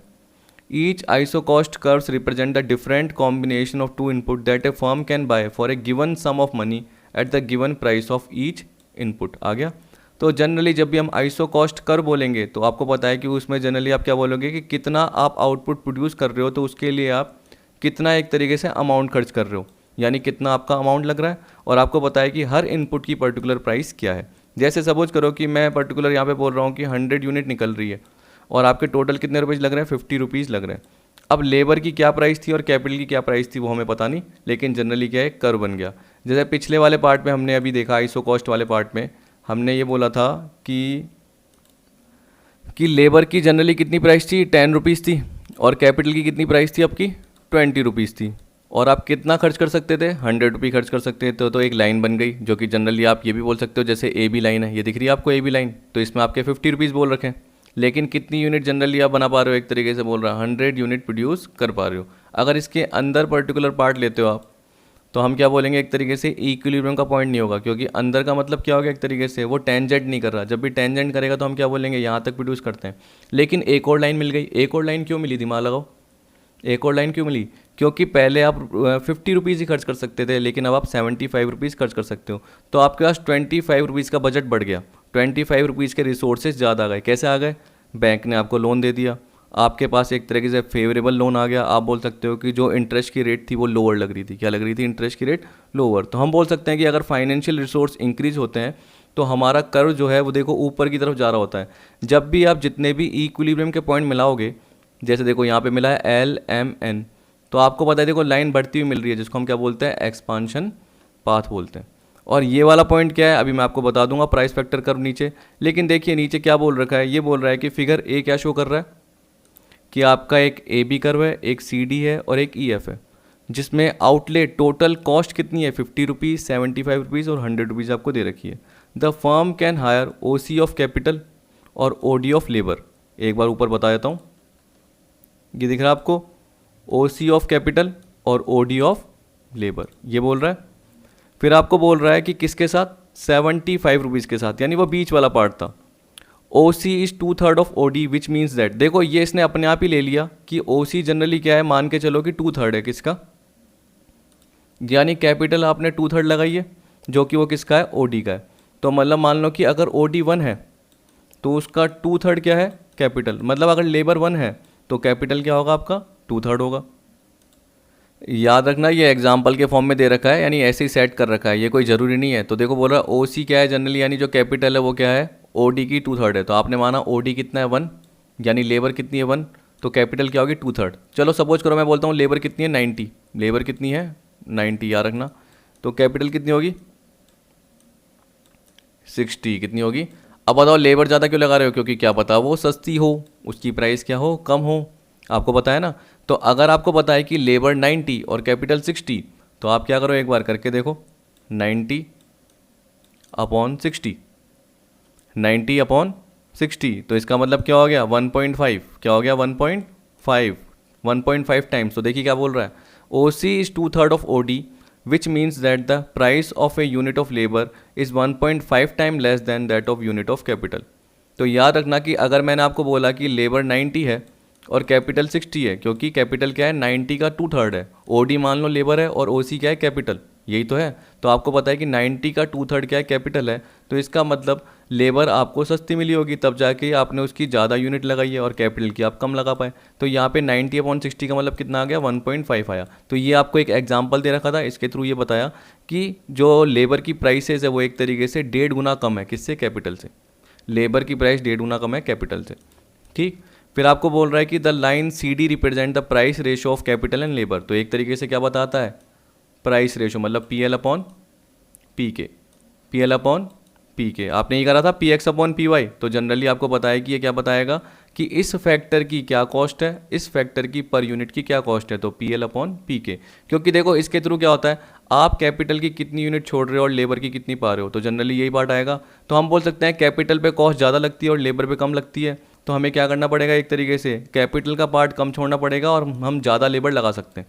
अगर लेबर की कॉस्ट सस्ती होगी तो लेबर की यूनिट हम ज़्यादा हायर कर सकते हैं, किसके कंपैरिजन में, कैपिटल के। जनरली ये पार्ट आया, ठीक। तो वो प्राइसेस के कंपैरिजन में एक बार ऊपर करके देख लेना, आपको समझ में आ जाएगा। अब आपको बोल रखा है कि देखो prices of factors remaining the same, इसका मतलब क्या हुआ, जैसे हमारे एग्जांपल में हमने बोला था कि 10 रुपीज़ की किसकी प्राइस है, लेबर की, और 20 रुपीज़ की किसकी है, कैपिटल की, ऊपर ऊपर शेड्यूल वाले पार्ट में। तो मैंने आपको बार बार बताया कि ये सेम ही रहेगी। If the total outlay is raise the iso cost curve will shift upward to the right as E F parallel to C D. क्या बोल रहा है, देखिए ये बोल रहा है कि ये आपने पर्टिकुलर अभी देखा कर, और ये बोल रहा है कि अगर मान के चलो कि ये यहाँ पे आपका 75 रुपीज़ खर्च हो रहे थे, यही बोल रहा है, ठीक। और ये बोल रहा है कि अगर आपका टोटल आउटले बढ़ जाता है, मतलब अगर आपका फाइनेंशियल रिसोर्स बढ़ जाता है, तो उस केस में जो आपका आइसो कॉस्ट कर्व है वो अपवर्ड शिफ्ट होगा, मतलब यहाँ शिफ्ट हो जाएगा। और अगर आपका टोटल आउटले रिड्यूस हो जाता है, मतलब 75 से पहले 100 हो गया था, अब 75 से अगर 50 हो जाता है, तो उस केस में कहाँ शिफ्ट हो जाएगा, यहाँ शिफ्ट हो जाएगा, ठीक है। तो यही बोल रहा है डाउनवर्ड टू द लेफ्ट हो जाएगा। The iso cost are straight line because factor price remain the same, मतलब ये अगर ये सेम नहीं रहेगी, मैंने बार बार आपको यही बोला, देखो तो फैक्टर प्राइस सेम होनी चाहिए, नहीं तो क्या होगा, कभी भी ये स्ट्रेट लाइन नहीं बनेगा। What ever the outlay of the firm on the two factor, इसका मतलब क्या हो गया, चाहे कोई भी 100 रुपीज़ खर्च करो, 75 करो, 50 करो, कुछ भी हो, हमेशा आपको बोल रहा है कि जो फैक्टर की प्राइसेस है, मतलब लेबर की कॉस्ट क्या लग रही है पर यूनिट की और कैपिटल की पर यूनिट की क्या कॉस्ट लग रही है, वो हमेशा कांस्टेंट होनी चाहिए, वो हमेशा सेम होनी चाहिए। सेम का मतलब ये नहीं कि 10 और 10 होनी चाहिए, देखो 10 और 20 है तो रेशो सेम है, कि ये यहाँ पे 10 रुपीज़ है और ये 20 रुपीज़ है, ये फ्लक्चुएट नहीं हुई, ये याद रखना। फिर आपको बोल रखा है कि the iso cost curve represent the locus of all combination of two input factors which result in the same total cost. तो जनरली आपको पता है कि लोकस ऑफ ऑल कॉम्बिनेशन का मतलब क्या हुआ, ऊपर आपने जितने भी कर्व देखे ये वाले पॉइंट, तो जनरली पहले तो ये बता रहा था कि देखो ये पार्ट है, जैसे आपका 75 से 100 रुपीज़ हो जाते हैं तो आपको ज़्यादा मिलता है एक पॉइंट, और जैसे आप 75 से 50 रुपीज़ मतलब बजट आपका कम हो जाता है या टोटल आउटले कम हो जाता है तो नीचे गिरता है। फिर आपको ये बोल रखा था कि जो इसमें प्राइसेज है वो सेम रहती है, फैक्टर प्राइसेज, जो मैंने ऊपर बताया। फिर आपको बोल रखा है ये कर्व दे रखे हैं, तो आपको जो ये कर्व के लोकस दे रखे हैं या इसके जो पॉइंट दे रखे हैं, तो वो एक तरीके से आपके क्या रहेंगे, अलग अलग कॉम्बिनेशन पे भी सेम आपके आउटपुट निकाल के देंगे, ठीक है। और जो आपकी कॉस्ट लगेगी या तो वो 50 रुपीज़ लगेगी, या अगर ऊपर जाते हो तो 75 रुपीज़ लगेगी, अगर ऊपर जाते हो तो 100 रुपीज़ लगेगी। तो यही पार्ट आपको बोल रखा है। फिर आपको बोल रखा है if the unit cost of labour is W and the unit cost of capital is R, कुछ भी दे दो नाम, इसने W दे दिया और इसको क्या दे दिया R, then the total cost. देखिए जब आप इंडिफरेंस कर का पार्ट देखते थे तो आप क्या करते थे, एम का मतलब क्या था, या वाई बोलते थे आप, वाई का मतलब क्या था, आपकी इनकम जो यूज़ कर रहे हो किस पे यूज़ कर रहे हो, एक्स क्वांटिटी पे, जिसमें मैं आपको क्यू एक्स बोलता था और साथ में क्या बोलता था, इनटू प्राइस ऑफ एक्स, यही बोलता था। इसी तरीके से मैं क्या बोलता था, प्लस वाई की क्वांटिटी, ठीक है, ये याद रखना, ये वाई है, वाई की क्वांटिटी इंटू पी वाई, यही करते थे आप। तो ये टोटल मिला के आपकी इनकम पूरी खर्च हो जानी चाहिए थी। तो जनरली इसमें भी यही बोल रखा है, W into L plus R into K. L का मतलब क्या हो गया यहाँ पे आपका, कि आपकी लेबर कितनी है, क्योंकि देखो यहाँ पे आप देखना कि कितने लेबर हैं। अगर मैं बोलूँगा कि मेरे पास 10 लेबर है, और W का मतलब क्या हुआ, लेबर की कॉस्ट, कॉस्ट पर यूनिट, इसका मतलब ये हो गया कॉस्ट पर लेबर। तो आपको पता है कि आपके एग्जांपल में 10 रुपीज़ की थी, तो 10 इंटू 10 कितने हो गए, 100 रुपीज़। तो आपको पता है कि यहाँ पे जो आर की बात कर रहे हैं वो 20 रुपीज़ है। आर का मतलब कैपिटल कितनी है, 20 रुपीज़। और यहाँ पे कैपिटल का मतलब क्या हो गया, आपकी टोटल कैपिटल कितनी लगाई, 0। तो 0 इंटू 20 करोगे 0, तो पूरे 100 रुपीज़ खर्च हो गए। तो जैसे मैंने ऊपर शेड्यूल का कॉम्बिनेशन आपको बताया ना, तो ये वही है। तो यहाँ पे एक फॉर्मूला बन गया, फॉर्मूले का नाम क्या दे दिया, W into L plus R into K. ठीक है, W का मतलब क्या हो गया, पर यूनिट की कॉस्ट, आर का मतलब क्या हो गया, पर यूनिट की कॉस्ट। W किससे रिलेटेड है, लेबर से रिलेटेड, और आर किससे रिलेटेड है, के से रिलेटेड। एल का मतलब क्या हो गया, टोटल लेबर की कितनी यूनिट है, और के का मतलब हो गया टोटल कैपिटल की कितनी यूनिट है। तो ये बोल रहा है कि जो slope of iso cost line है is the ratio of price of labour and capital. ये तो आपको पता ही है, पी एल अपॉन पी के मैंने आपको बताया। तो इसको हम ये भी बोल सकते हैं W अपॉन आर, क्योंकि हमने यहाँ पे क्या बोल दिया, ये W जो है वो किसकी प्राइस है, लेबर की प्राइस है, आर किसकी है, कैपिटल की प्राइस है। तो price of labour upon price of capital, जहाँ पे बोल रहा है कि पी क्या होता है, प्राइस होता है। तो इतना आई होप आपको सारा पॉइंट, देखो मैं जानबूझ के ये पर्टिकुलर सारे कवर करता हूँ ताकि एक बार आप वापस देखोगे तो आपको आ जाएंगे, फिर बाद में आपको एग्जाम टाइम पे देखने की ज़रूरत नहीं रहेगी ज़्यादा। अब देखिए मैंने आपको एक्सपांशन पाथ बताया हुआ है, क्या होता है आपको बताया कि जो प्राइस लाइन है उसके साथ जो कर्व है वो टेंजेंट होता जा रहा है, एक पर्टिकुलर ये पार्ट है। पर आपको पता है कि जब भी प्राइस लाइन की बात करते हैं, यानी आइसो कॉस्ट लाइन, मेरे को बार बार प्राइस लाइन माइंड में आता है क्योंकि इंडिफरेंस कर पड़ा हुआ है, लेकिन याद रखना ये आइसो कॉस्ट लाइन है।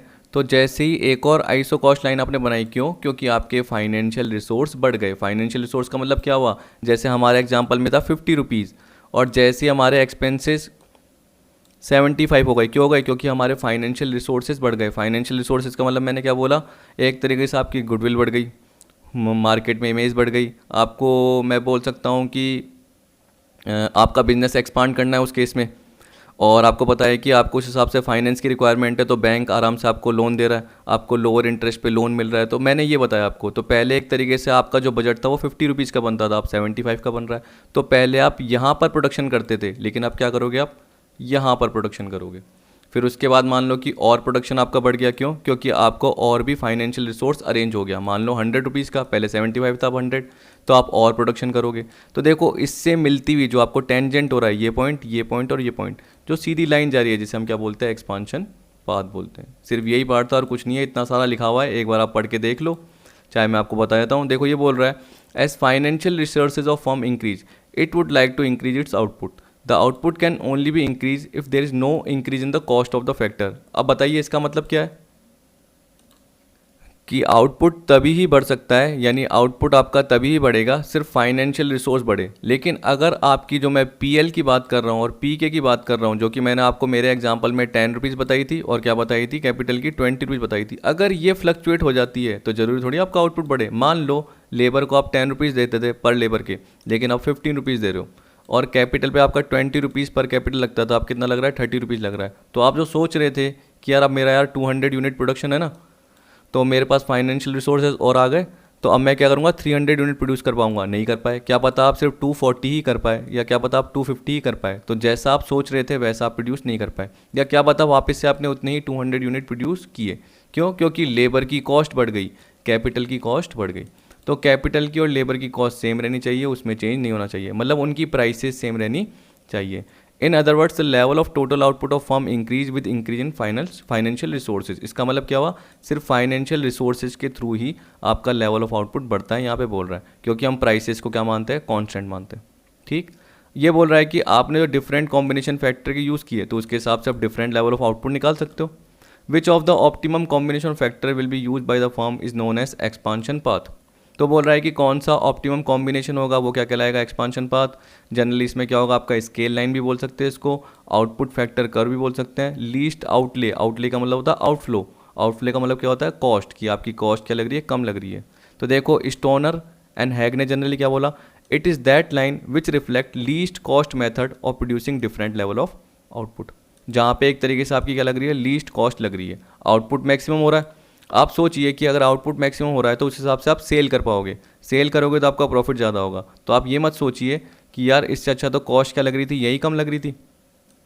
आप बताइए कि अगर आप बोलोगे कि सर ये पार्ट और बोलोगे ये पार्ट, तो आप तो क्या बोलोगे, सर यही पार्ट सही है क्योंकि यहाँ लेबर कम लग रही है, और यहाँ पे तो क्या आ रही है, लेबर कैपिटल ज़्यादा लग रही है, और यहाँ पे लेबर कैपिटल कम लग रही है इस पॉइंट पे।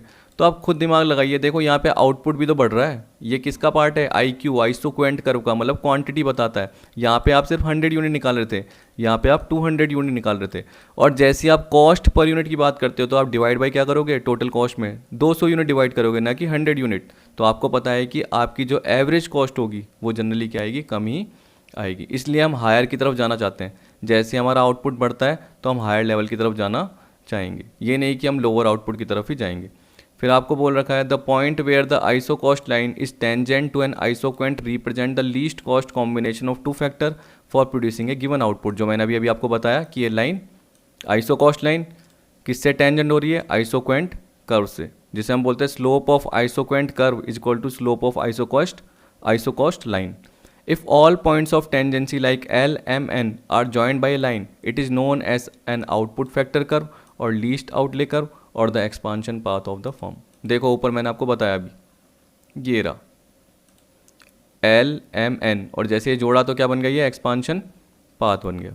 ठीक है, तो इसका मतलब क्या है, जब भी फाइनेंशियल रिसोर्सेज बढ़ते हैं तो लेबर में भी बढ़ता है पार्ट और कैपिटल में भी पार्ट बढ़ता है। अगर फाइनेंशियल रिसोर्स आपको कम मिलते हैं या डिफिकल्ट होते हैं मिलना, तो उस केस में हम क्या बोलेंगे, लेबर भी कम हो जाती है और कैपिटल भी कम हो जाती है, तो प्रोडक्शन भी नीचे चले जाता है। तो फाइनेंशियल रिसोर्सेज का मतलब क्या हो गया, लेबर भी बढ़ेंगे साथ में और कैपिटल भी बढ़ेंगे। तो हमेशा आपको जो कर्व मिलेगा एक्सपांशन पाथ वो बढ़ता हुआ मिलेगा। एक चीज़ ये हमेशा याद रख लेना।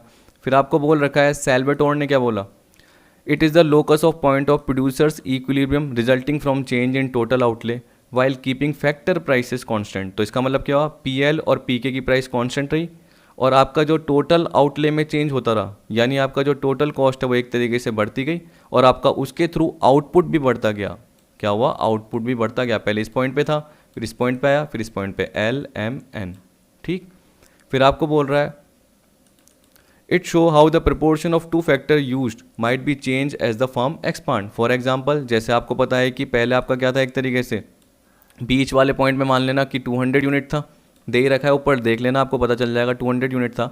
अगर इससे नीचे जाओगे तो वो क्या होगा, 100 यूनिट का पार्ट कहलाएगा, और अगर उससे ऊपर वाली लाइन पे देखोगे तो वो किसका पार्ट कहलाएगा, 300 यूनिट का पार्ट कहलाएगा। जो आपको कर्व बना हुआ दिख रहा है ना आइसोक्वेंट, तो वहाँ जाके देख लेना, आपको लिख रहा होगा यहाँ पे 100, यहाँ पे 200 और यहाँ पे 300 लिख रहा होगा। ठीक है, ये IQ है आपका, ये IQ1 है और ये IQ2 है। तो आपको बोल रहा है कि अगर फिगर ए आप ऊपर देखोगे यानी एक्सपांशन पाथ वाला पार्ट, तो आपको 200 दिखेगी यूनिट।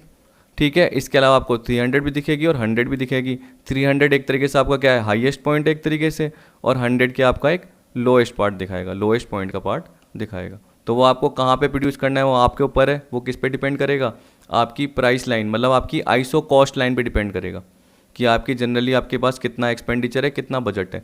तो आप अपना हमेशा क्या करते हो, बजट देखते हुए ही पार्ट क्या करते हो, एक्सपांड करते हो, या हम बोल सकते हैं कि उतने फैक्टर ऑफ कॉम्बिनेशंस का यूज़ करते हो।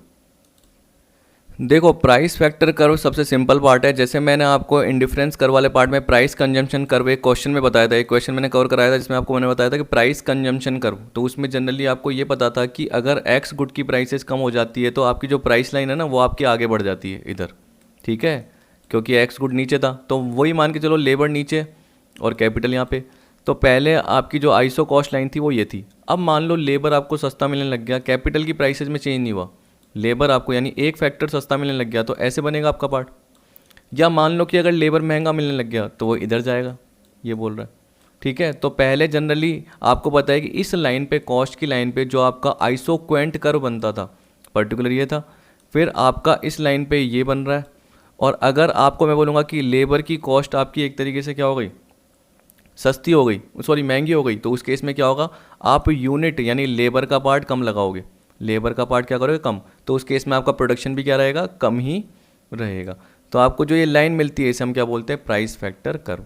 तो आपको पता है कि अगर लेबर सस्ती हो गई तो आपकी यूनिट ज़्यादा निकलेगी, यानी हम बोल सकते हैं कि आउटपुट ज़्यादा निकलेगा। क्यों? क्योंकि आप ज़्यादा लेबर का यूज़ करोगे। राइट साइड का मतलब क्या हो गया? लेबर ज़्यादा यूज़ कर रहे हैं। लेफ्ट साइड का मतलब क्या होगा? लेबर कम। क्यों यूज़ कर रहे हैं लेबर कम? क्योंकि लेबर की कॉस्ट ज़्यादा हो गई। अगर लेबर फैक्टर सस्ता हो गया तो हमें पता है कि वो राइट साइड पे जाएगा, लेबर ज़्यादा यूज़ करेंगे। यही आपको पता था। तो ऊपर एक बार देख लीजिए ये कर्व, ये रहा।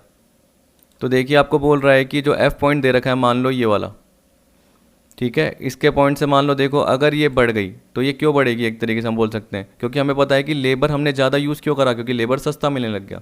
अगर लेबर महंगा होगा तो लेबर को हम कम यूज़ करेंगे। और कैपिटल में कोई चेंज नहीं हो रहा क्योंकि कैपिटल में कोई भी पार्ट नहीं है। अगर लेबर एक तरीके से महंगा हो गया तो कम यूज़ क्यों करेंगे? क्योंकि हमारे पास एक बजट है, हमारे पास एक टोटल एक्सपेंडिचर है, हम उसको यूज़ कर सकते हैं, उससे ज़्यादा यूज़ नहीं कर सकते हैं। तो अगर आपको कभी भी क्या है दिमाग नहीं लग रहा तो एक एग्जाम्पल बना लो कि जैसे देखो लेबर की प्राइस 10 है और कैपिटल की प्राइस 20 रुपीज़ है, आप 100 रुपीज़ ही खर्च कर सकते हो। अब मान लो कि लेबर की प्राइस क्या हो गई? आपकी 20 रुपीज़ हो गई, ठीक। तो आप खुद देख सकते हो कि पहले अगर आप क्या कर सकते थे कि पूरे के पूरे 10 यूनिट लेबर के लगा सकते थे, लेकिन अब जैसे 20 रुपीज़ लेबर की प्राइस हो गई तो अब सिर्फ आप 5 यूनिट ही लेबर लगा पाओगे, तो अपने आप आपका लेबर इधर जाएगा। तो आपका जो पॉइंट है वो यहाँ मिलेगा, ठीक है। अब आपको पता है कि यहाँ पे ये IQ कर्व बता रखा है, यानी आइसोकेंट, तो प्रोडक्टिविटी एक तरीके से क्या होगी? कम। प्रोडक्शन क्या होगा? कम। तो आपको जो एक कर्व दिखा रखा है इसे हम क्या बोलते हैं? Price factor curve. इसका मतलब क्या हुआ? लेबर की कॉस्ट या कैपिटल की कॉस्ट की वजह से एक तरीके से आपको प्राइस फैक्टर कर्व मिलता है। जबकि एक्सपांशन पाथ किसकी वजह से मिलता है? फाइनेंशियल रिसोर्सेज बढ़ने की वजह से, क्योंकि उसमें लेबर में भी चेंज होता है और कैपिटल में। यहाँ पे क्या होगा? जनरली आपका एक फैक्टर में चेंज होगा। तो ये बोल रहा है like the price income line in the indifference curve analysis, A relative cheapening of one of the factors to that of another will extend the iso cost line to the right। यहाँ पे क्या बोल दिया कि अगर एक factor cheap हो जाता है दूसरे फैक्टर के कंपैरिजन में, तो जो ये लाइन थी, अगर लेबर चीप हो गया तो लेबर की क्वांटिटी ज़्यादा बढ़ जाएगी, यानी आप लेबर ज़्यादा यूज़ करने लग जाओगे।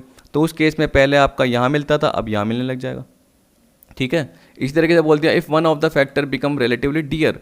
डियरर मतलब क्या हो गया? महंगा। अगर एक फैक्टर महंगा मिलने लग गया तो आइसो कॉस्ट लाइन क्या हो जाएगी? अपने आप लेफ्ट की तरफ चल जाएगी, क्योंकि आप लेबर की कम क्वांटिटी यूज़ करोगे।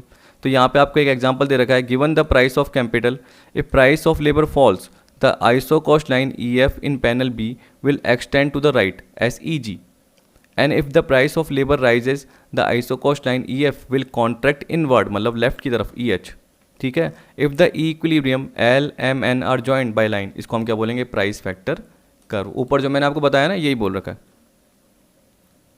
पहले आपको बोल रहा है कि जनरली अगर प्राइस ऑफ लेबर फॉल होगी तो वो कहाँ जाएगी? एक तरीके से EF से EG की तरफ जाएगी, EF से EG।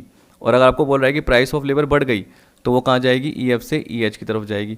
और जहाँ पे एक तरीके से आपको क्या मिल रहा है? इक्विलिब्रियम मिल रहा है L M N, जिसको आप ज्वाइन करोगे तो आपको क्या मिलेगा? प्राइस फैक्टर कर्व मिलेगा। तो दोनों में क्या फ़र्क है आपको पता चल गया कि जनरली एक तरीके से फाइनेंशियल रिसोर्स बढ़ते हैं, या आप ये भी बोल सकते हो देखो आपका टेक्नोलॉजिकल चेंजेस हो गया, एडवांसमेंट, तो उस केस में हम क्या बोलेंगे कि टेक्नोलॉजिकल एडवांसमेंट मिलने की वजह से हम बोल सकते हैं कि लेबर और कैपिटल में भी चेंज हो सकता है। पर देखो टेक्नोलॉजिकल एडवांसमेंट की चेंज इसलिए नहीं बोलता क्योंकि यहाँ पे कांस्टेंट बोला जाता है, तो जनरली यही बोल सकते हो कि फाइनेंशियल रिसोर्स इंक्रीज हो गए। फाइनेंशियल रिसोर्स मतलब क्या हुआ? आपकी गुडविल अच्छी हो गई, आपकी क्रेडिबिलिटी अच्छी हो गई, तो मार्केट में गुडविल इमेज सुधरने के कारण ये भी हो सकता है कि बैंक आपको क्या करे? लोअर इंटरेस्ट पे लोन देने लग जाए। तो आपका मैं क्या बोलूँगा कि लेबर का और कैपिटल का जो फैक्टर की प्राइसेज है वो चेंज नहीं हुई। पहले भी लेबर 10 रुपीज़ पर यूनिट था और कैपिटल 20 रुपीज़ था, अभी भी वही है। क्योंकि अगर उसमें भी चेंज होता है तो ज़रूरी नहीं है कि आपका आउटपुट बढ़े और आपका एक्सपांशन पाथ आपको नहीं मिलेगा, और क्या पता वो प्राइस फैक्टर कर्व की तरह इधर उधर मिलेगा, ठीक है। लेकिन प्राइस फैक्टर कर्व किसकी वजह से हुआ? एक फैक्टर की प्राइसेज में चेंज होने से। दूसरा फैक्टर आपको पता है कॉन्स्टेंट रह रहा है, तो जनरली उसका फ़र्क हो रहा है। अगर आप बोलोगे सर लेबर सेम है और कैपिटल में चेंज होगा, तो आप सोचिए कि एक कर्व बना लीजिए, और लेबर सेम है और कैपिटल में चेंज होता है। आपको पता है कि कैपिटल कब बढ़ाओगे? जब कैपिटल सस्ती हो जाए। तो उस केस में देखो लेबर से कैपिटल ऐसे मिलेगा। कैपिटल महंगी हो गई तो उस केस में लेबर तो वही है, कैपिटल कम यूज़ करोगे, यहाँ पे आएगा, तो इस तरफ जाएगा अपवर्ड या डाउनवर्ड जाएगा। अपवर्ड कब जाएगा? जब फैक्टर सस्ता हो गया। डाउनवर्ड कब जाएगा? जब फैक्टर महंगा हो गया। तो आप ऐसे भी बना सकते हो, कैपिटल में भी चेंज कर सकते हो। तो आप उसके बाद क्या कर दो? एक आइसोक्वेंट कर्व बना दो तीनों लाइनों पे, और जैसे जो लाइन जोड़ दोगे वो जनरली क्या कहलाएगी? प्राइस फैक्टर कर्व कहलाएगी, ठीक है।